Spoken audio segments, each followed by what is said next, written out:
कृषि भारत की अर्थव्यवस्था का एक महत्वपूर्ण हिस्सा है। देश की अर्थव्यवस्था को चलाने में किसानों का अहम योगदान रहता है।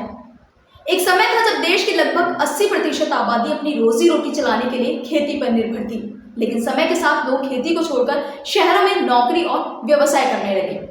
ऐसे में अब 50% से भी कम लोग ऐसे हैं जो खेती करते हैं। और अगर हम वर्तमान स्थिति पर ध्यान दें तो साल 2024 में भारत के लगभग 45 से 50% लोग ही खेती कर रहे हैं। बाकी सभी अन्य कार्यों को अपनी आजीविका का साधन बना चुके हैं।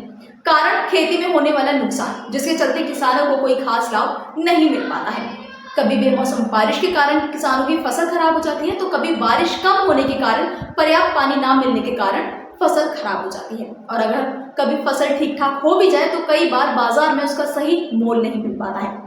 इन सभी परिस्थितियों को देखते हुए किसान अब खेती छोड़कर अन्य कार्यों में लग गए हैं। इन सभी समस्याओं को देखते हुए देश के प्रधानमंत्री नरेंद्र मोदी ने किसानों के लिए कई लाभकारी योजनाएं चलाई हैं, जिनका लाभ किसानों को मिल सके और किसानों की आय में बढ़ोतरी हो सके।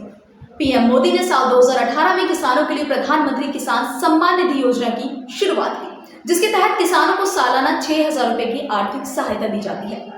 किसानों को यह राशि 3 बार की किस्त में दी जाती है। प्रधानमंत्री किसान मानधन योजना भी किसानों के लिए शुरू की गई है। इसकी शुरुआत 12 सितंबर 2019 को की गई।